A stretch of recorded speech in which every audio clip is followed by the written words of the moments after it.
Qué gusto y qué honor estar aquí acompañándolos esta tarde.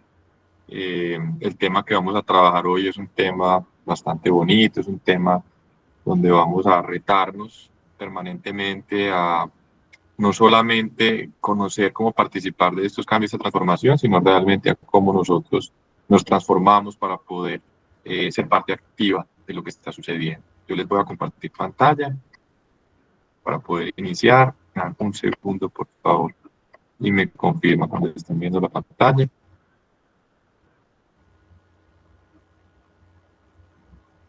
Me confirma si están viendo. Sí, sí. Maravilloso. Como mencionaban ahorita, mi nombre es Simón Villarango, yo soy el jefe del programa de Ingeniería Biomédica de la Universidad CES. Hoy vamos a hablar sobre inteligencia artificial y cuidado en la salud, pero antes pues, les quería compartir un poquito sobre quién es Simón y que ustedes pues, sepan quién les está compartiendo esta información. Yo inicié como toda mi motivación y toda mi participación en actividades que tienen que ver con ingeniería y con biomédica motivado por el deporte, fui deportista toda mi vida, desarrollé un doctorado en ingeniería biomédica, he sido emprendedor, investigador y docente los últimos 10, 12 años de mi vida, soy el jefe del programa de ingeniería biomédica en la Universidad CES y he trabajado, como les contaba un poquito ahorita, en investigación, en propiedad intelectual, en transferencia de tecnología, desarrollando dispositivos y productos biomédicos y por supuesto todos estos temas de innovación. Y la motivación nace principalmente de que cuando yo era investigador, pues desarrollaba un montón de cosas, tecnologías, productos, aparatos que no estaban llegando al mercado. Yo desarrollaba un paper, un artículo, iba a una ponencia científica y siempre había una insatisfacción. Y era cómo hacemos que esto de verdad le sirva a las personas, que de verdad lo que hacemos en la academia tenga un impacto. Y eso me fue llevando a través de todo este camino que me permite descubrir y conectar con realmente cómo impactar a las personas que requieren y que conocen esto. Pero cuando hablamos de impactar y cuando hablamos de todo esto, pues tenemos que hablar de innovación. Tenemos que empezar a preguntarnos realmente qué significa esta palabra. Es una palabra que se usa mucho, es una palabra que en Medellín particularmente la hemos adoptado como la ciudad más innovadora, como las personas más innovadoras, empresa innovadora, el banco más innovador, la universidad más innovadora. Pero ¿será que sí entendimos y apropiamos bien esta palabra? Que se pregunten por un segundo, para ustedes, ¿qué es innovación? ¿Será que resuena con alguna de estas palabras? Porque es algo nuevo, algo diferente, un invento, el futuro, algo como global, transformación, tecnología. Y si es así, yo quiero que ustedes también se pregunten, ¿qué diferencia hay entonces con creatividad? Creatividad es algo diferente, es algo nuevo. Eh, Veamos un poquito cuáles son las definiciones que traen esto a la mesa. La OCDE nos trae una definición y es que la innovación es la implementación de un producto, proceso, método de comercialización o método organizativo nuevo o significativamente mejorado. Eso todavía como que no me llena, ¿cierto? No me termina de completar realmente lo que es innovación. Yo le quiero compartir algo, una reflexión personal sobre qué es innovación, muy simple, muy fácil y que nos ayuda a entender dónde estamos y qué queremos lograr. Para mí la innovación es transformar realidades para generar valor, así de sencillo. ¿Cuál es la realidad que tenemos en este momento? ¿Qué es ese contexto, esa situación, ese problema o eso que queremos transformar? Y cómo al transformarlo nos agrega valor, haciéndolo eficiente, sintiéndonos mejor, mejorando ese desafío, trayendo algo que transforma, pero que genera valor. Sin esa generación de valor, no es innovación. Si yo solamente cambié algo y no hubo ningún impacto, pues fui creativo, hice una modificación, pero si no agrego valor, no estoy haciendo innovación. Y la palabra transformar es fundamental aquí.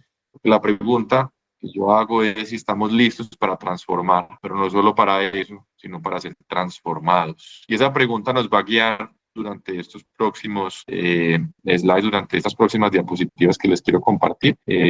que vamos a tener bastantes reflexiones. Vamos a conocer mucho sobre el proceso de transformación tecnológica que hemos vivido en los últimos años y el impacto que ha tenido también en nuestra capacidad de adaptarnos. Pero antes de llegar a eso, pues sigamos compartiendo otras cositas. Y les quiero compartir ahora algo sobre el efecto masivo de la disponibilidad de información en la sociedad. Vamos a leer este fragmento. El contacto con tantas nuevas ideas generó una confusión masiva. La cantidad de información crecía mucho más deprisa que la capacidad humana de discernir qué hacer con ella o de discernir la información útil de las medias verdades. El aumento del conocimiento compartido se tradujo en un aislamiento creciente entre las diversas realidades. Elegimos las partes que nos gustan e ignoramos el resto y convertimos en aliados a quienes han hecho las mismas elecciones que nosotros y en enemigos a los demás. ¿Esto como a qué les suena? Les suena como a redes sociales, les suena como a internet, les suena como a qué, ¿cierto? A esa disponibilidad masiva de información. Entonces yo dije, ya que estamos hablando de inteligencia artificial, ya que vamos a hacer una charla, pues preguntémosle a alguno de tantos modelos y de tantas alternativas, pues de estas que hablan ahora de inteligencia artificial, ¿qué piensa sobre eso? Entonces fui y le pregunté a uno de ellos y me responde, lo que mencionas es muy cierto. La cantidad de información que se produce hoy en día es abrumadora y puede ser difícil de manejar. En el pasado, la información era más limitada y se transmitía de forma más lenta. Hoy en día, la tecnología ha hecho posible que la información se transmita a una velocidad increíblemente rápida y en grandes cantidades. Esto puede ser abrumador para muchas personas. Entonces pensamos, ok, estamos alineados con este modelo de inteligencia artificial que nos dice que hoy en día la tecnología se transmite tan rápido que es difícil, o más bien la información, que antes no era así, que antes era más lento, que antes teníamos, digamos, formas de compartir información que no impactaban a tantas personas tan rápido. Pero miren esto tan increíble, ese fragmento de texto no es de hoy. Ese fragmento de texto fue escrito en el siglo XV con digamos, con la llegada de la invención de la imprenta. Lo escribió Renato Rosarlo hablando sobre eso. ¿Qué significa esto? El ser humano, por allá, hace siglos, ya estaba abrumado porque salieron los libros. ¿Cómo es posible que en un libro quepa tanta información? ¿Cómo es posible que podamos transmitir todo esto a tantas personas y tan rápido? Miren que el ser humano se ha venido abrumando cada vez que hay un salto tecnológico. Y esos saltos tecnológicos, para no entrar en demasiado detalle en esta diapositiva, se han dado y se van a ir dando cada vez más rápido. Primero tuvimos estas famosas revoluciones industriales que parten por allá en 1700, luego casi 100 años después aparece la segunda revolución industrial, luego nuevamente otros 100 años después la tercera, aparecen los microcontroladores, aparecen otra serie de tecnologías y cuando menos pensamos, ¡pum! Cuarta revolución industrial, no pasaron 100 años, pasó casi la mitad del tiempo. ¿Y cuándo vendrá la siguiente? ¿Será que serán 20 años? ¿Será que serán 15 años? Estas generaciones, estamos en este momento transitando por esta nueva revolución, probablemente vamos a seguir viviendo y conociendo nuevas transformaciones y revoluciones que cada vez llegarán más rápido. Es de las pocas veces en la historia de la humanidad que las personas van a vivir varias revoluciones y que van a tener que adaptarse a ellas, porque una revolución no solamente trae una nueva tecnología, un nuevo aparato, algo más fácil, sino que transforma sustancialmente la forma en la que se hacen las cosas, el mercado, los empleos, las acciones y actividades que desarrollamos, la calidad de vida, la longevidad en general. Y la tecnología alrededor de la salud no ha sido ajena a estas transformaciones, ha sido al revés una de las más impactadas. Y solo les traigo aquí, me disculpan que lo pongo en inglés el artículo original, pero se los describo en español, nos traen un montón de cosas de las cuales podemos sentirnos felices de tenerlas disponibles, pero que cada vez son más rápidas. En 1950 empezaron a hablar sobre cómo utilizar la medición de la corriente eléctrica en el corazón y la aplicación, digamos, de corrientes para generar como los primeros marcapasos. Se fueron desarrollando poco a poco marcapasos que pudieran ser implantados, que pudieran evitar tener tecnología muy grande alrededor, hasta que ahora tenemos dispositivos que ni siquiera necesitan baterías, que se recargan con el movimiento del corazón, y todo esto ha pasado en cuestión de 70 años. 70 años no es nada para que haya pasado algo de que no teníamos ni idea de cómo hacer para, digámoslo, conocer cómo estaba el corazón de cierta manera saliendo de unos latidos normales o regulares y activarlo para que se vuelva y se sincronice con lo que debería estar haciendo. Eso no lo teníamos pensado por allá hace más de 70 años. Hoy en día es una cosa tan normal hablar de eso, y tecnologías inclusive implantables y que digamos que se pueden llevar a los pacientes de manera directa e inmediata. Y nos hacemos preguntas también, ¿será que Colombia está lista para ser parte de esta transformación? Porque entonces empezamos a pensar, no, pero eso pasa afuera, toda esta tecnología se está desarrollando en otros países, el talento que se requiere, la infraestructura que se requiere, eso quizás no es para nosotros. Eso no, nosotros vamos a seguir recibiendo rezagos de estas tecnologías a los años de que salen, que se van a demorar un montón en llegar y que pues bueno, ojalá participemos de alguna manera, pero pues no estamos listos. Y yo les quiero decir, no, realmente Colombia ha participado, colombianos han participado de estos procesos y seguirán participando. Aquí vamos a ver unos casos, el doctor Jorge Reynolds, por ejemplo, fue el inventor del primer marcapasos artificial externo, que tenía electrodos que se llevaban al corazón. Ese carrito se cargaba, tenía unos electrodos que se insertaban. Y este señor en 1958, ahorita no sé si les mostré, en 1950 fue la primera vez que se empezó a hablar de estas tecnologías, ya estaba desarrollando un avance tecnológico significativo. Tenemos personas como el doctor Salomón Hakim, que desarrolla la válvula de Hakim, o se denomina, colombiano también, para el tratamiento de la hidrocefalia. Hoy en día, su principio de válvula sigue siendo el lineamiento más importante para el desarrollo, digamos, de soluciones para esta enfermedad. El doctor José Barraquer, uno de los, digamos, pioneros en el desarrollo de los principios de la cirugía LASIK, con la que hacemos corrección en nuestros ojos cuando tenemos alguna condición de salud que no nos permita enfocar bien o ver bien, ¿cierto? Bien, en Barranquilla desarrolló todos estos avances. El programa de la madre canguro, uno de los programas más importantes a nivel mundial, recomendado por la OMS como el tratamiento insignia para los nacimientos prematuros, fue creado por el doctor Edgar Rey en el Hospital General de Medellín. Todo esto se ha exportado desde acá, estas metodologías, principios, tecnologías, y son, digamos, el fundamento y la base de muchos de los desarrollos que hay en el mundo. El doctor Elkin Patarroyo y sus avances en vacunas, que hoy nos permiten no solamente que se hayan desarrollado algunas vacunas a partir de sus investigaciones, sino que son el fundamento y principio para el desarrollo de muchas más. Tenemos personas como el doctor Francisco Lopera y sus grandes contribuciones en el Alzheimer, a quien eventualmente, cuando esta enfermedad se le encuentre definitivamente una cura, tendremos mucho que agradecerle, porque fue uno de los grandes promotores de las diferentes investigaciones y avances importantes en esta condición. Y lo que yo les quiero decir es que, sabiendo que todos estos cambios cada día serán más rápidos, sabiendo que vamos a participar cada vez más en eso, también tenemos que conocer que la tecnología se difunde y llega a todos cada vez más rápido. Antes alguien desarrollaba algo por allá en Suecia y años después se estaba empezando a conocer en los diferentes países. Hoy en día esto ya no es así. Hoy en día compartimos información y llega casi que en minutos al otro lado del planeta. Alguien recibe esa información, la comparte con un familiar, empieza a difundirla, las redes sociales lo notan, sigue creciendo, sale en algún medio de comunicación y la gente empieza a adoptar y probar tecnologías, principalmente, por supuesto, las tecnologías digitales, pero todas cada vez más es más rápido y más fácil llegar a ese acceso. Aquí vemos una gráfica que nos muestra el tiempo que se demoró cada uno de estas, llamémoslas aplicaciones, en llegar a ser utilizada por 100 millones de personas. Pensemos en la dimensión de que son 100 millones de personas, son 2 Colombias completas utilizando todos una tecnología. Empezamos con Google y el traductor de Google. Se demoró 78 meses en llegar a utilizarse por 100 millones de personas. Y uno dice, bueno, son varios años, está bien, es un proceso tradicional, ¿cierto? Uber, 70 meses, listo, chévere, saltamos un poquito más de adelante.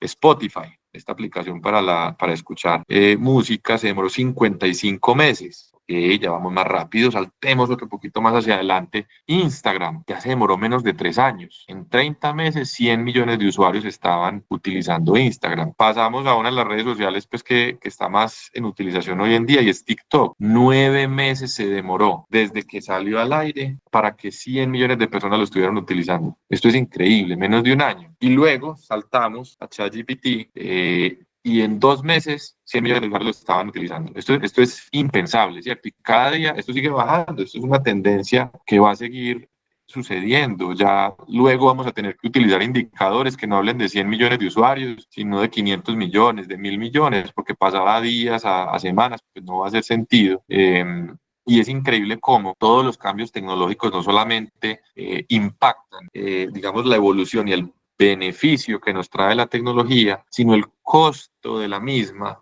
y el acceso que tenemos a ella, ¿cierto? Hay un señor por allá hace rato que se puso a estudiar, venga, ¿será que será posible predecir qué tan rápido evoluciona la tecnología, qué tan rápido mejora, qué tan rápido se vienen estos cambios?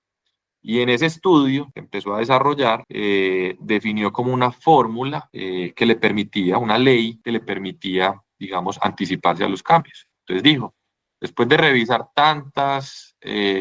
digamos, tantos años de transformación tecnológica, he llegado a la conclusión que cada 2 años, escuchen bien esto, cada 2 años, la tecnología, digamos, digámoslo, digital, es capaz de duplicar su capacidad de cómputo, su capacidad de realizar operaciones y cálculos. Cada 2 años es capaz de duplicarse esta capacidad. La gente dice, ok, vamos a ver cómo se comporta. Cuando él saca su primera versión, lo dice así. Inmediatamente el mundo le empieza a mostrar, no, es cada 18 meses. Los resultados, cuando empezaba a ver los procesos de transformación, lo que venía saliendo, cada 18 meses se duplicaba la capacidad de todas estas tecnologías. Y la pregunta que yo les quiero hacer es, piensen en el primer celular que tuvieron, piensen en el celular que tenían hace 4 años, 6 años, 10 años. ¿Qué diferencia hay con el que tienen ahora? Piensen en las cámaras fotográficas, piensen en la memoria que tenían.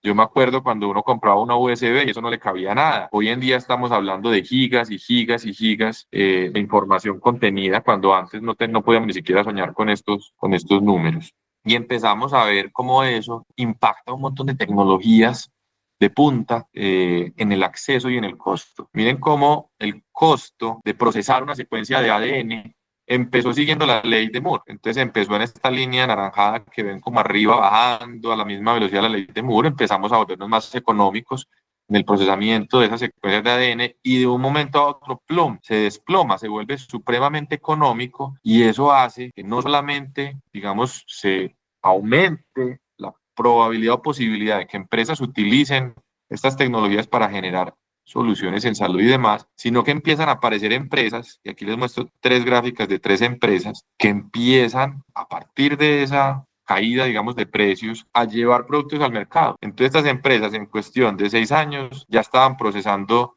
3, 9, 14 millones de muestras de personas en temas de ADN para poder entregarles recomendaciones ya no solamente personalizadas, sino de precisión, ¿cierto? Y esto transforma completamente las dinámicas. Cuando uno dice que antes costaba más de $1.000 hacer una prueba de ADN y después eso pasa a costar unos cuantos dólares, uno dice, ya esto empieza a ser masivo, ya empezamos a aprender de eso, ya empezamos a ver resultados que realmente se pueden llevar a las personas. Y esto pues, empieza poco a poco a superar la capacidad que tenemos de adaptación. Hay un señor que se llamaba Astro Teller, que él describe en esta gráfica, que se las voy a explicar en un segundo, cómo el ser humano antes tenía la capacidad de adaptarse a una velocidad que le permitía, digamos, lidiar o enfrentarse a las nuevas tecnologías, porque entonces una persona salía una nueva tecnología, tenía tiempo de conocerla,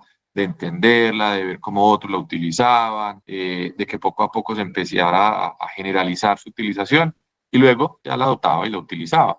Pero realmente con estos cambios que vienen sucediendo y como les mostraba ahorita con las revoluciones industriales, que cada vez es más rápido, cada vez salen más cosas, pues nos empieza a abrumar. Y yo creo que en este momento podemos decir tranquilamente, hay muchas cosas que ya ni siquiera las entendemos, desde el lenguaje, desde lo que dicen, porque estamos hablando de inteligencia artificial, pero también hablamos de computación cuántica, pero también hablamos de un montón de otras cosas que uno dice, esto me supera, ya no sé ni siquiera cómo describirlo, ya no sé qué significa y se supone que si esto va a transformar la realidad en la que estamos, los siguientes empleos poco a poco van a necesitar que todos utilicemos inteligencia artificial, que todos nos adaptemos a otro. Ya la adaptabilidad humana tiene que retarse a ser mucho más ágil, más rápida, estar más alerta a lo que se viene y poder nosotros, digamos, transformarnos más. Esta raya roja muestra la adaptabilidad humana, la capacidad de adaptación que tenemos y va subiendo de a poquiticos porque cada vez somos mejores para adaptarnos en el tiempo. Y la raya azul nos muestra la tecnología, exponencialmente viene creciendo su tasa de cambio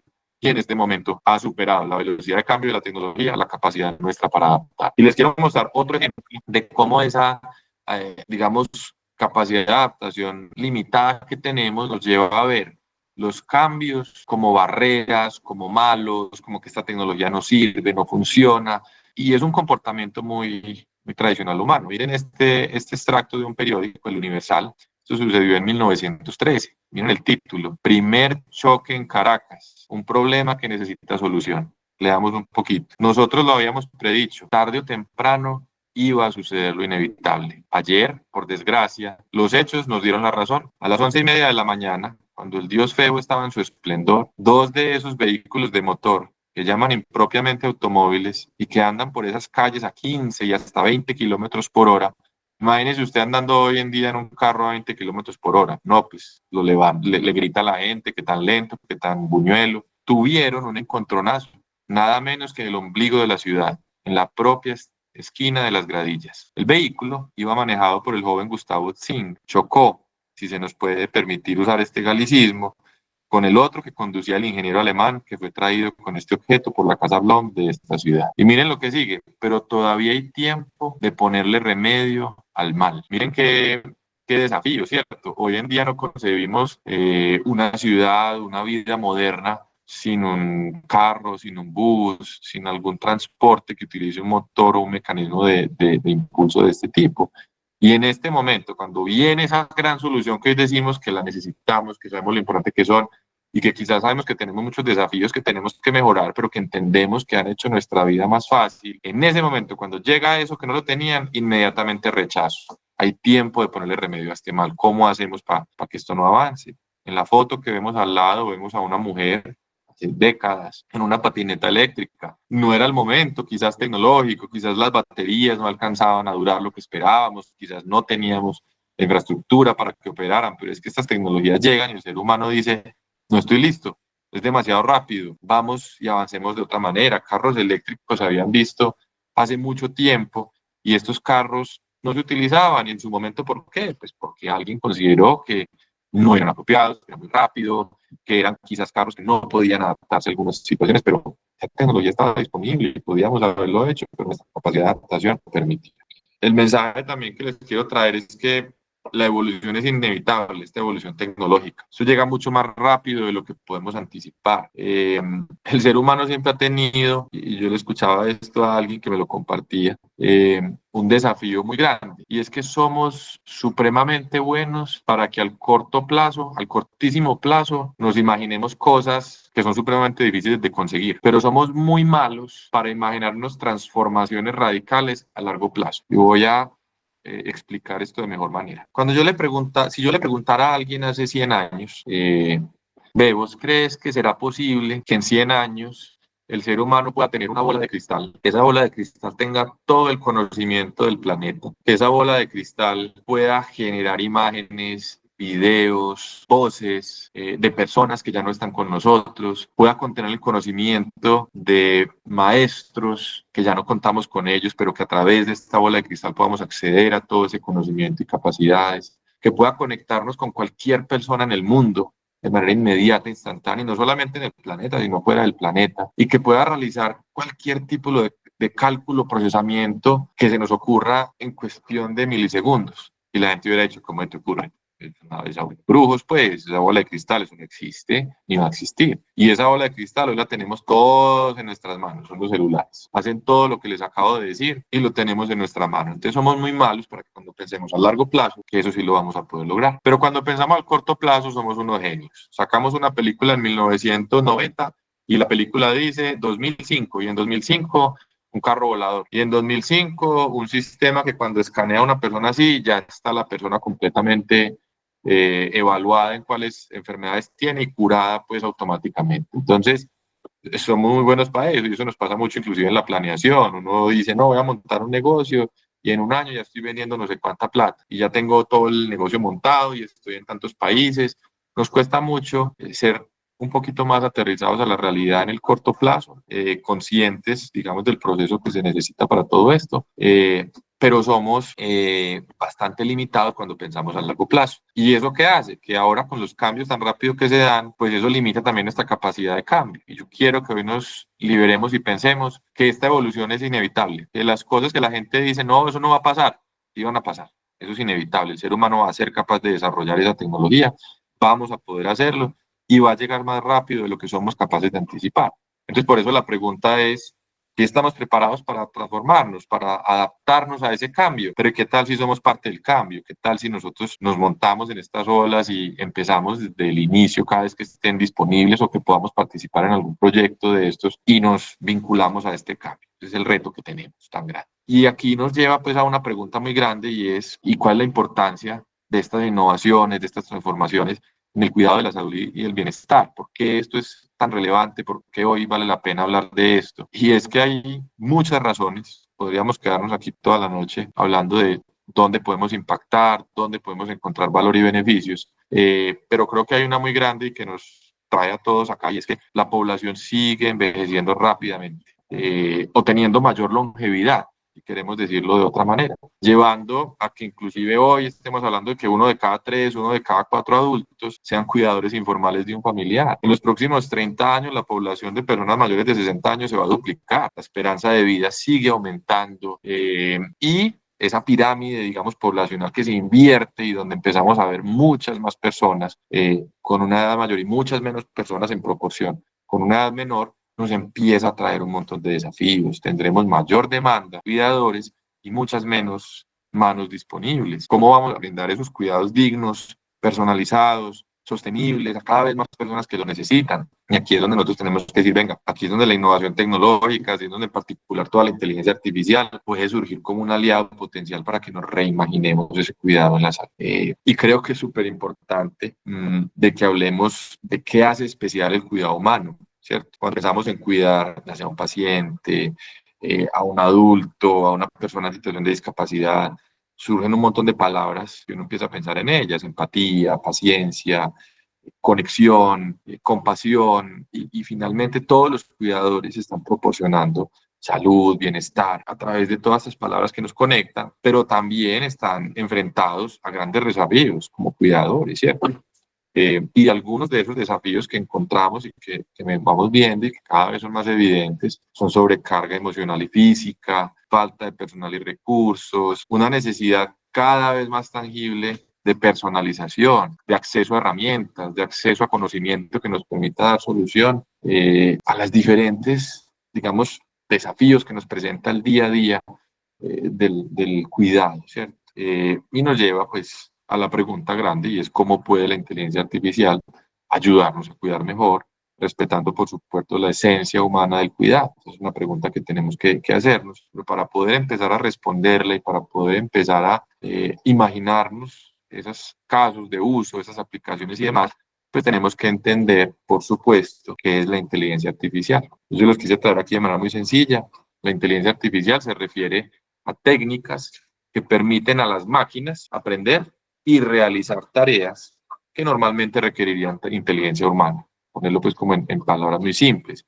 ¿Y qué tareas? Por ejemplo, reconocer patrones, tomar decisiones, resolver problemas, y cada vez una cantidad pues adicional de cosas que nos va haciendo. Pero finalmente, si lo podemos entender como técnicas, modelos y demás que permiten a una máquina empezar a desarrollar esas tareas que anteriormente se atribuían pues como a la inteligencia humana, vamos viendo que es la inteligencia artificial. Hay un montón de casos de cómo se está utilizando esta inteligencia artificial en el cuidado, en el bienestar y demás. Miremos, por ejemplo, aquí un panorama general de algunos casos de uso y aplicaciones.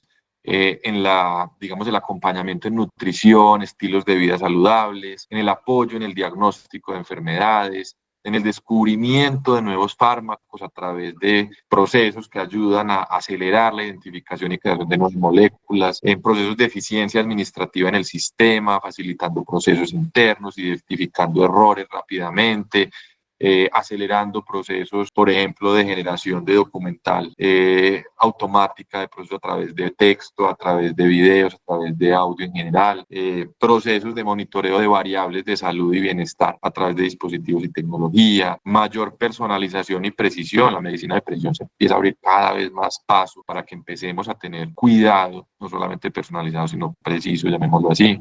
Empezar a hablar de palabras, perdón por la redundancia, empezamos a hablar de palabras como predicción, ¿cierto? Que es la capacidad que tendríamos o que tenemos de decir con cierto nivel de probabilidad algo que va a suceder y que no ha sucedido. ¿Por qué? Porque tenemos una cantidad de información que nos ha enseñado lo que puede suceder, ¿cierto? Y ya podemos con cierta certeza empezar a tomar acciones que nos permitan disminuir el riesgo presente, disminuir esos desenlaces negativos que se pueden dar por diferentes factores de riesgo que encontramos. Y pues también hay un montón de otros elementos donde los usuarios y cuidadores empiezan a tener interacción con fuentes de información, con profesionales y con otros, y acompañamiento automático en el continuo del cuidado, porque es que la clave está ahí. Cómo nos salimos de lugares clásicos donde se desarrolla el cuidado y lo llevamos a todas partes, al día a día, a todas las acciones que realizamos y a todas las acciones que nos enfrentamos. Para aterrizar esto y para ponerlo, digamos, en un caso real, un caso práctico, quiero enfocarme un poquito hoy en temas de nutrición humana, ¿cierto? Para que veamos cómo se hace, pero realmente esto se puede extrapolar a otra cantidad de cosas y ahorita pues al final vamos a extender un poquito más, pero llevémoslo, digamos, al tema de nutrición humana. Y yo quiero pues que podamos ir conectando con que todas estas aplicaciones nos van mostrando cómo la inteligencia artificial se convierte en un aliado transformador en el día a día, liberando tiempo de cuidadores, permitiendo desarrollar tareas con mayor valor humano, ofreciendo más autonomía, más tranquilidad a las personas cuidadas y a todos los que se relacionan con el proceso del cuidado. Entonces, vamos a hablar un poquito de la inteligencia artificial aplicada a la nutrición humana. Y para eso, pues les quiero traer también ejemplos ya más específicos de la aplicación de esta, pues, en la nutrición. ¿Y qué se está haciendo hoy en día con todos estos modelos? Y lo que les digo aquí, pues, cada día cambia, cada día se transforma y cada día hay más aplicativos y más soluciones, pero les voy a contar unas y algunos ejemplos, pues, más adelante. Vamos a poder ver análisis de composición de alimentos. Antes no sabía que tenía algo, con una simple imagen puedo conocer ese alimento, qué impacto puede tener en mi salud, qué impacto o cuál es el origen del alimento, cuáles son los beneficios, en qué casos es positivo y en qué casos no. Podemos diseñar nuevos alimentos donde tengamos opciones más saludables o basadas en plantas o demás. Podemos generar recetas automáticamente con lo que tenemos en la nevera. Se acabó ese y ahora qué cocino y ahora qué hago. Miren cómo esto nos da independencia, nos acelera procesos, nos puede ayudar a preparar planes de alimentación personalizada, teniendo en cuenta la condición de salud, la edad, el sexo de nacimiento, el nivel de actividad física, nuestros gustos, nuestro presupuesto disponible, inclusive el tiempo que tengamos disponible para cocinar. Todo eso es importante porque eso es personalización. Y también pues ayudarnos a monitorear cómo estamos alimentándonos y el impacto que puede tener en nuestra salud, además de crear ese contenido educativo supremamente fácil. Miren, por ejemplo, esta empresa es muy bonita, se llama Notco, y Notco se encarga de desarrollar productos que tradicionalmente son de origen animal, pero de origen vegetal. ¿Y por qué? Porque ellos en su principio y filosofía dicen, queremos que sean de origen vegetal porque el gasto y utilización de agua en el proceso, digamos, de creación de los productos es muy inferior y creemos ellos que esto puede ser beneficioso para el medio ambiente. Sabemos que las personas no quieren quizás ser vegetarianas o ser veganas o nada. Las personas consumen los alimentos porque les gusta su sabor, porque les gusta su textura, porque les gusta un montón de cosas que se llaman propiedades organolépticas que nos hacen a nosotros sentir y disfrutar el alimento y ese momento de alimentación. Entonces ellos dicen, ¿y qué tal si yo soy capaz de replicar eso? ¿Y qué tal si yo te entrego una leche que sabe exactamente a la leche que consumes de vaca, pero que no es leche de vaca, sino que es de una cantidad de otros, digámoslo, alimentos de origen? ¿Y qué tal si yo te digo que esa leche, que es con esa otra cantidad de alimentos, tiene las mismas o mejores digamos, componentes nutricionales y beneficios nutricionales? ¿Te cambiarías? Y uno dice, bueno, puede ser, sabe igual, es más saludable, me trae más beneficios, ¿por qué no? Y ellos empezaron a evolucionar, entonces desarrollan carne que no es de origen animal, leche que no es de origen animal, mayonesa que no es de origen animal y otra cantidad de cosas. Y dijeron, pero esto está difícil, esta tarea no es fácil, nos demoramos muchísimo eligiendo qué alimentos nos van a dar, por ejemplo, la sensación de que cuando pones una carne en la parrilla suene o haciendo que cuando tú te comas tu mayonesa sientas como esa textura. ¿Cómo hacemos para que esto sea más rápido? Y entrenaron un modelo de inteligencia artificial que lo llamaron Giuseppe, donde le metieron todas las propiedades de todos los alimentos que pueden ser utilizados para cocinar en el mundo. Pues decir todos es bastante difícil, no son todos, pero una gran cantidad. Y Giuseppe lo que hace es que ellos le dicen, por ejemplo, ve, quiero hacer leche que sepa como la leche de lactosa y tenga las mismas propiedades. Entonces Giuseppe va y revisa en toda esa base de datos y propone combinaciones que pudiesen llegar al mejor desenlace y al mejor resultado. Y es están haciendo y así es como están acelerando este proceso de creación. Hay empresas como Kutai, que ahorita les comparto un poco de eso, que es un emprendimiento que yo desarrollé, que desarrolla, por ejemplo, recetas personalizadas a partir de lo que tengas en la nevera y que se adapte completamente a tus necesidades. ¿Qué quieres hacer? Mantenerte saludable, bajar de peso, aumentar masa muscular. Cuéntame qué tienes en la nevera, cuéntame qué capacidad culinaria tienes.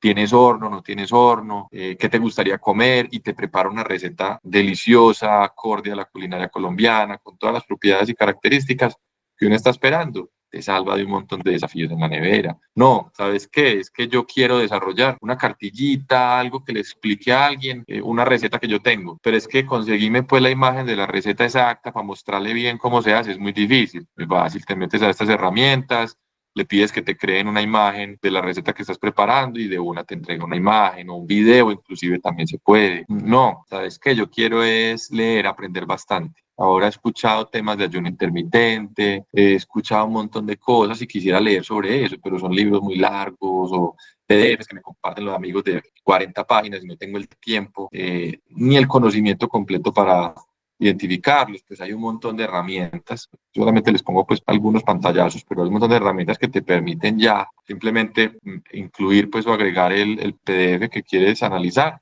y pues hablar con él. Ve, contame cuáles son las conclusiones más importantes sobre el ayuno intermitente. Quisiera implementarlo según este texto, qué recomendaciones hay. Tengo esta condición o estoy con esta persona que estoy cuidando. ¿Será que esto podría ser algo beneficioso o no? Por supuesto hay que ser muy responsable pues con validar todas estas cosas hoy en día todavía con profesionales y expertos en cada una de las líneas, pero esto nos permite ir conociendo mucho más, empoderándonos con información, haciéndonos dueños no solamente de una recomendación que nos entrega a alguien, sino entendiendo de dónde viene esa recomendación, cuál es el origen de esa recomendación y por qué es valiosa y por qué no. La información es muy importante para eso. Conectar archivos y documentos con otros. Entonces, mira, tengo este documento, cuéntame de dónde más hay documentos importantes o relevantes, los puedo conectar. Hay un montón, digamos, de soluciones y aplicaciones que puedo implementar. Y esto se conecta con más cosas, porque la inteligencia artificial no es más que un eslabón en una cadena gigantesca de tecnología que viene. Entonces tenemos un montón de tendencias de aplicaciones móviles, donde encontramos digamos, un resumen de todas estas soluciones que incluyen pues inteligencia artificial y otros, pero que nos permiten llevarla al día a día en el celular. Encontramos dispositivos vestibles. Antes no teníamos forma de conocer variables en el continuo del cuidado como mencionaba ahora. En este momento te pones un reloj de estos inteligentes y tiene un montón de información de cómo estás durmiendo, de cómo está tu corazón, de cómo está tu respiración, un montón de otras cosas que podemos empezar a encontrar ahí, tu oxigenación en la sangre, inclusive diagnósticos pues que antes nos parecían increíbles, que solamente se podían hacer frente a un médico, pero que ahora es realmente directo y fácil ahí de tener. Empezamos a conectar con el ADN, empezamos a entender esa fuente y origen de muchos de nuestros rasgos y características, cómo se comportan, cómo se expresan, qué probabilidades podríamos tener o qué prevalencia podemos tener de desarrollar alguna condición o alguna característica específica que nos gustaría saber. Y empezamos a descubrir algo muy bonito que se llama el microbioma, ¿cierto? La microbiota, también se le conoce, son todos esos bacterias y microorganismos que tenemos en este caso, en nuestro estómago, en nuestro intestino, en todo nuestro sistema digestivo y que empieza a modular y ayudar a facilitar un montón de cosas. Entonces, todas estas, digamos, seres que tenemos adentro, todos estos microorganismos, nos ayudan a un montón de cosas, a protegernos de enfermedades, a que procesemos mejor los alimentos, a que manejemos mejor el estrés, a muchas cosas que antes ni siquiera pensábamos que eso pudiera, digamos, ser algo que impactara nuestra salud, pero que sí lo es. Empiezan a aparecer modelos de lenguaje y chat donde podemos interactuar ya por lenguaje natural. ¿Qué significa interactuar por lenguaje natural? Estamos acostumbrados a que cuando yo interactúo con tecnología hay un menú, un botón, una tecla, algo a lo que yo hundo clic y pasa algo. Y alguien después dice, no, venga, desarrollemos modelos en los cuales interactuemos con la tecnología como si interactuamos con otra persona. ¿Qué significa eso? Hablemosle. Hola, ¿cómo estás? Bien, ¿y tú? ¿Cómo te puedo ayudar? Ah, mira, es que necesito esto, qué chévere, claro, ¿cómo? Esta es la respuesta que estás buscando. Y eso empieza a transformar la forma en la que interactuamos con la tecnología y genera acceso. ¿Cómo que acceso? Si antes, si tú no te habías capacitado, entrenado o documentado de cómo utilizar la herramienta, no podías hacerlo. ¿Por qué? Porque la herramienta requería que aprendieras a dar clic en los botones que son, a subir la información exactamente como es. Ahora, lo que tienes que aprender es nada, interactúa, habla con ella. Habla con la herramienta y la herramienta solita te va a ir guiando y orientando. Eso es increíble. El cambio es dramático en el acceso y en la forma de hacerlo. Y de pronto nos empezamos a encontrar modelos que convierten el texto a voz o al revés, ¿cierto? La voz a texto, de texto a video, donde empezamos a ver cómo yo interactúo con la herramienta y me entrega videos, me habla, me responde en texto y eso transforma completamente pues como esa interacción que tenemos y la creatividad humana es increíble para uno poder interactuar y solicitar cada vez más y más y más. Y vuelvo al toque humano, porque entonces estamos cada vez más cerquita de, uy, esto interactúa, puedo interactuar completamente con esto, puedo tener una conversación y empiezan las preguntas. Entonces, ¿será que esto puede de alguna manera atender una duda, darme servicio, resolver dinámicas, inclusive en contexto salud, contexto bienestar, contexto cuidado? Y nos preguntamos, y quiero que se pregunten en este momento, si han interactuado con alguna herramienta o lo que han escuchado hasta ahora, ¿creen que le hace falta el toque humano? ¿Creen que es fundamental que esas herramientas tengan eso y que definitivamente no van a poder nunca llegar a ese nivel? Y quizás si buscamos cómo definir toque humano, a ese nivel de empatía que presenta un profesional de la salud, que presenta un cuidador, que presenta un amigo, que presenta un consejero, ¿será que a esto le va a faltar eso? La gráfica que vemos al lado es el interés creciente que hay en los últimos años en inteligencia artificial generativa. Esta gráfica empieza en 2022 y eso crece y crece y crece y crece y crece y cada vez más personas han utilizado esto y el hecho de que estemos aquí en este espacio compartiendo información sobre esto y cómo funciona y cómo se aplica muestra que cada vez más personas están accediendo a conocimiento sobre estos temas, que es fundamental que pues, nos empapemos de esta información. Les quiero mostrar en esta gráfica que aparece ahora a la derecha, niveles de empatía presentados por herramientas como ChatGPT en un estudio científico que se realizó. ¿Cómo fue el estudio? El estudio lo que hacía es que creaba, digamos, un chat de interacción entre pacientes y profesionales de la salud que respondían preguntas que tenían los pacientes. En este estudio se evaluaron dos cosas. Uno, la calidad percibida por los pacientes de las respuestas que les daba digamos, la herramienta al otro lado o el profesional al otro lado, porque competían el uno y el otro. Entonces, la primera gráfica, el primer cuadrito de la izquierda, donde vemos como dos montañitas, nos muestra de muy pobre a muy buena la calidad de las respuestas. El color más oscuro es el de los profesionales de la salud. Como pueden ver, hay una distribución donde, digamos que en el centro está entre aceptable y buena la percepción de los usuarios de cómo era la calidad de las respuestas, pero había respuestas que iban desde muy malas a respuestas que iban hasta muy buenas. Cuando miramos las respuestas que le entregaba ChatGPT o ChatGPT a estas personas, encontramos que se encuentra entre buena y muy buena la respuesta. Obviamente, esto es un tema cualitativo, de percepción. No estamos buscando decir que es mejor o peor, simplemente mostrar y sensibilizar que ante una persona que recibe una respuesta a una pregunta general que tiene en un modelo de inteligencia artificial, hay una buena acogida, muy buena acogida y perciben que es buena. A la derecha, el segundo cuadro muestra la percepción de una atención empática o del proceso, pues, qué tan empático fue, qué tanta empatía se tuvo. Y parte a la izquierda, no había empatía, no encontré una respuesta empática, hasta muy empática, ¿cierto? Quien me atendió al otro lado fue bastante empático y me sentí muy bien. Otra vez, en azul oscuro, más hacia la izquierda, encontramos que los profesionales que en este caso participaron en el estudio eran percibidos como que no tenían una alta empatía en el proceso de atención o respuesta a la pregunta.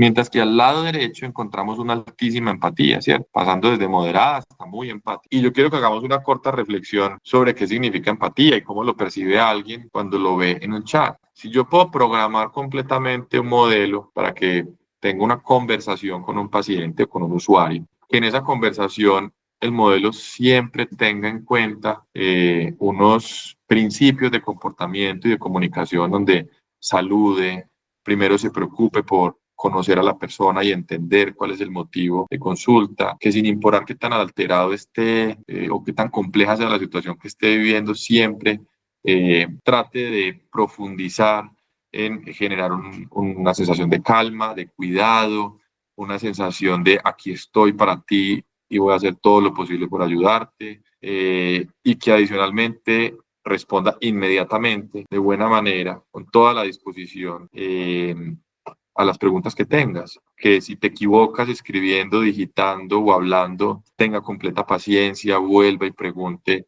sin generar ningún nivel de juicio hacia el otro lado para que la persona nunca se sienta juzgada. Eso se puede hacer. Entonces tú llamas y siempre te va a decir, buenas tardes Simón, ¿cómo estás? Gracias por consultar. ¿Qué te trae el día de hoy por acá? No, mira, es que llevo una hora esperando, qué rabia, nadie me dependía, estoy muy cansado de estar aquí, tengo un dolor de cabeza horrible y no, discúlpame, hemos tenido un día bastante complejo, espero que puedas disculpar esta dificultad en la atención, pero en este momento cuentas con toda mi atención, quiero ayudarte, quiero resolver tu duda y tu consulta, ¿por qué no me cuentas qué te trae por acá? Sí, no, mira, es que tengo esta dificultad, este desafío, tengo este dolor, tengo esta condición, o quisiera conocer más sobre esto. Claro que sí, me alegra mucho que traigas esa pregunta. Muchas personas les cuesta consultar o compartir este tipo de información. Es bastante usual y común encontrar esto en las personas. La razón fundamental se da por esto y por esto. ¿Quieres que te cuente algunas recomendaciones que puedes implementar en el día a día? ¿O quieres que profundicemos más en algún tema de la información? Ah, sí, dame recomendaciones. Ok, perfecto. Si ven cómo la conversación se percibe supremamente empática porque hay calma, hay cuidado, hay acompañamiento, hay cercanía y todo es programado, todo es programático. Por supuesto que el sistema no siente, por supuesto que el sistema no razona de la misma manera, por lo menos en este momento como lo hacemos nosotros, ni le pone el mismo toque humano, llamémoslo así como lo hacemos nosotros. Pero es que el profesional puede que no haya dormido bien, puede que no haya alcanzado a almorzar porque se le juntaron las consultas, las dinámicas del día, puede que hubiera peleado con su pareja 15 minutos antes, puede que se haya alterado porque estaba cargado con algo, puede que tuviera alguna condición de salud que en ese momento se le estuviera exacerbando, puede estar cansado porque lleva unos días sin dormir bien. Entonces, como pueden ver, hay un montón de factores externos que también van a impactar a las personas y a los cuales la inteligencia artificial no la va a impactar. Y no estoy diciendo que hay un reemplazo, sustitución directa, no, ni mucho menos. Estoy diciendo que hay muchos elementos que hacen que nos empiecen a preguntar, venga, ¿cuál es el rol que pueden jugar estos modelos? ¿En dónde pueden participar? ¿Cómo defino ese toque humano para que de verdad podamos potenciarnos? ¿Dónde sí somos muy buenos y dónde sí podemos encontrar, digamos, esa conexión más profunda con quien estamos cuidando, con quien estamos acompañando? ¿Y cuáles realmente son esas realidades que vamos a transformar para generar valor, ya sea utilizando la inteligencia artificial o utilizando pues otros mecanismos? Les conté que les iba a hablar sobre nutrición y quiero en este momento hablarles un poco sobre la realidad que queremos transformar. Y es que la alimentación, por supuesto, tiene una gran influencia en nuestra salud, nuestro bienestar y nuestro rendimiento. Más del 80% de las enfermedades crónicas tienen como factor de riesgo los malos hábitos y más del 70% de las muertes globales se da por enfermedades crónicas. Tenemos un sobrepeso que supera el 60% en toda Latinoamérica Tenemos un gasto en salud que, por ejemplo, en Estados Unidos, que está muy bien documentado, supera el 70-75% asociado a enfermedades crónicas. O sea, si los malos hábitos están vinculados a la razón principal de muertes globales, esos malos hábitos están conectados y directamente evidenciados, por ejemplo, en temas de sobrepeso y demás. Y esto no solamente está generando que tengamos una muerte más temprana, que perdamos hasta 14 años de vida, que perdamos autonomía, que perdamos un montón de elementos del bienestar, sino que además es de lo que más nos cuesta en el sistema, pues hay un problema bastante grande. Y no solamente es un problema bastante grande, sino que sigue creciendo, está en aumento. Esta gráfica de la izquierda nos muestra cómo tanto el sexo de nacimiento de hombres y mujeres sigue creciendo. En Colombia el sobrepeso está mayormente en mujeres, en Estados Unidos en hombres, pero es igual, es demasiado cerca y demasiado alto y abrumador. Y los costos aumentan, digamos, permanentemente, directamente proporcional cuando aumenta el índice de masa corporal. Cuando las personas llegan a un sobrepeso, a una obesidad, inmediatamente empiezan a aumentar los costos. Entonces, venga, hay que prestarle atención. Y llegó toda la tecnología, las herramientas digitales y dijimos, no, pues tener un nutricionista de bolsillo donde yo pueda cada vez conectarme con alguien y llamarlo, pues va a ser súper fácil, pero no fue tan fácil. Todas esas aplicaciones que salieron no lograban retener a los usuarios. ¿Qué significa retenerlos? Los usuarios podían descargar la aplicación o utilizarla una semana, unos días, pero no más. Y no lograban resultados positivos en salud, en bienestar, en rendimiento. Entonces empezamos a darnos cuenta de cosas. Primero, el registro de los alimentos. Cuando quiero como contarle a la herramienta qué estoy comiendo para que me dé recomendaciones, era poco práctico. ¿Qué significa poco práctico? Me tocaba casi que meter a mano, buscando en largas listas y bases de datos, me comí una pasta. ¿Y cuál pasta? Y yo no sé cómo se llama, si yo le hice en la casa. Yo le eché tomate, yo le eché un poquitico de crema de leche, yo le eché no sé qué. ¿Cómo se llamará esa pasta? No tengo ni idea. ¿Qué más había de problemas? Altos costos para escalar la nutrición personalizada. Pues es que poner un profesional, un nutricionista, un experto en cada persona, sabiendo que más de la mitad de la población requiere por lo menos un acompañamiento, sabiendo y entendiendo que tenemos más del 50% de personas con sobrepeso. No se puede, es inviable. No solo no tenemos la cantidad de profesionales disponibles suficiente, sino que tampoco nos alcanza el recurso para pagarles a todos de hacer. ¿Y qué más? Motivación y compromiso duradero. La persona, pues sí, yo estoy en sobrepeso, pero ¿qué? No importa, eso no es tan grave, no tengo suficiente motivación para dejar de tomarme la cerveza, para dejar de hacer lo otro, para dejar de comer aquella cosa. No, no es suficiente. Esos son los problemas a los que nos enfrentamos. Y hablando de retención, estamos hablando de que en la semana 1 ya un tercio de las personas no están utilizando, perdón, solo un tercio de los que se inscriben, o sea, 1 de cada 3 siguen utilizando la herramienta después de 7 días. Y estamos hablando, después de 12 semanas, 3 meses más o menos, solamente 5 de cada 100 la están usando más o menos, 7 de cada 100. No es nada, eso no es nada. O sea, la gente no dura nada utilizando esto y si saben que un cambio duradero se da si realmente te comprometes y sigues utilizando estas herramientas. Entonces ahí es donde creamos Kutai, una empresa, un emprendimiento, donde yo soy cofundador de este emprendimiento y utilizamos el poder de la inteligencia artificial para transformar la nutrición humana. ¿Y cómo lo hacemos? Desarrollamos una plataforma que utiliza inteligencia artificial y permite gestionar programas de nutrición que son escalables, que se pueden llevar a todas las personas y que ayudan a mejorar esa salud, bienestar y retención de los usuarios. Tenemos modelos que tienen baja fricción o bajas dificultades, utilizando inteligencia artificial para simplificar, por ejemplo, el registro de los alimentos. Ahorita les muestro cómo. Volviéndolo súper accesible, que tú no tengas que descargar una aplicación, nada, sino que solamente utilizando WhatsApp tengas un acceso universal, económico, fácil.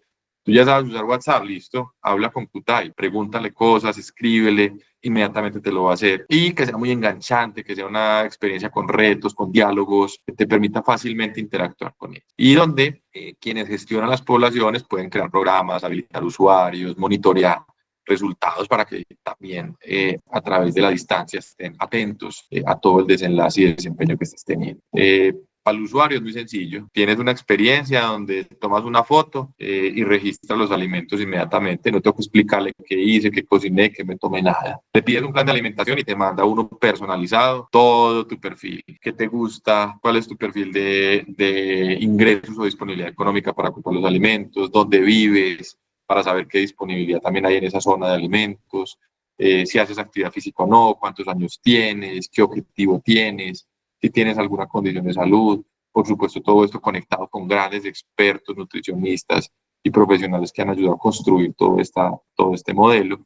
Y con cápsulas que son pequeños videos que te mandan profesionales, que son contenidos de educación, porque consideramos que la educación es fundamental para seguir, digamos, con estos procesos, y conexión directa con profesionales, cuando se identifica que hay algún desafío que amerita o requiere que conectes con un profesional, pues inmediatamente te damos la oportunidad. Entonces, por ejemplo, en proyectos que tenemos donde trabajamos con madres lactantes, puedes preguntar, te damos recomendaciones, orientación, pero una vez identificamos que la pregunta supera lo que en este momento el modelo puede hacer o debe hacer, pues te conectamos, ya sea con un nutricionista experto en lactancia, con un profesional que pueda conectar con preguntas, temas, por ejemplo, de bienestar emocional, salud mental y demás, porque sabemos que esto conecta con mucho más que solamente la nutrición. El mecanismo de interacción es con WhatsApp, ya más del 80% de las personas utilizan WhatsApp y realmente en Colombia creo que hay más cuentas de WhatsApp que personas en Colombia. Súper simple de utilizar. La foto, aquí podemos ver una forma en la que tú tomas una foto de tu desayuno, inmediatamente se reconocen todos los alimentos que te estás consumiendo y ya te da recomendaciones, qué le puedes agregar al plato, qué le puedes mejorar para una próxima iteración, ve qué tal si cambias esto por aquello, qué tal si le agregas al huevo unos vegetales, porque eso se alinea muy bien con tu objetivo, qué tal si te comes tal otra cosa, qué tal si pruebas esta otra fruta. Eso siempre, digamos, está disponible. Reportes que te conectan en actividad física, en temas de, digamos, de recomendaciones específicas, cómo las estás siguiendo, si vas bien por tu camino, no vas bien por tu camino, recetas que tú pides y te las entregan con qué tienes disponible en la nevera. Ve, no sé qué cocinar, dame una recomendación. Mira, siguiendo tu plato y tus recomendaciones, perdón, tu plan y tus recomendaciones, esta es una receta que podrías acompañar. En algún momento desarrollamos algo súper interesante. En este momento, pues, está más en áreas de investigación y aplicaciones, pues, pequeñas, pero que siempre me gusta compartir porque es muy interesante y es un dispositivo que te permite hacer un monitoreo pasivo. Y es que tú te lo pones como si fuera un collar, algo que vistes, y él solito va registrando todo lo que te comes. Solamente registra los alimentos y es como un holter nutricional, como cuando mandan esos aparatos para medir la presión arterial o la electrocardiografía durante una semana y la devuelves, o durante 2 o 3 días y lo devuelves y cuentas cómo te fue. Aquí igual, lo portas por un tiempo, lo devuelves y te entrega un reporte completo de cómo estabas. Y por supuesto, un gran aliado, digamos, que te conecta y te ayuda a facilitar el cuidado para que te ayude a resolver un montón de temas alrededor de la alimentación de manera fácil, de manera directa, de manera conectada. Y si se preguntaban qué significa la palabra Kutay, es una palabra muy bonita, que es del dialecto arhuaco, que significa volver al origen, porque lo que nosotros hacemos es que no nos enfocamos directamente en la enfermedad, sino en el origen de la misma, que son nuestros hábitos. Y trabajamos pues de cerca con personas de mucho talento, de mucha experiencia y conocimiento. Tenemos a Confama como nuestro gran aliado y quien nos apoya en todo este proceso y creo que todo esto hace que cada vez tengamos tecnología más conectada, tecnología más humana, tecnología que nos facilita procesos. Y ahí viene pues una gran pregunta que yo quiero hacerles y es ustedes cómo creen que será el futuro del bienestar humano, ¿cierto? ¿Será humano más máquina? ¿Será humano versus máquina? ¿Cierto? ¿Qué nos imaginamos? Y aquí tenemos, digamos, que preguntarnos esto, ¿qué pasará en 10, en 20 años? ¿Cierto? ¿Cuál es el futuro del cuidado? Yo creo definitivamente que esto será humano más máquina, potenciándonos, ¿cierto? De la mano, donde los cuidadores estarán liberados de muchas tareas rutinarias, donde la mayoría de actividades donde tengamos que registrar cosas, medir cosas y demás, serán suplidas por tecnología, facilitándonos y permitiéndonos conectarnos con otras cosas y necesidades de las personas que son cuidadas. Las personas cuidadas vivirán más autónomas, más seguras, donde podrán tener acceso a muchas cosas que quizás hoy no tenían de manera autónoma e independiente. La independencia es una palabra muy importante en este caso. La vida independiente en casa, la vida independiente en el trabajo, todo eso nos ayuda.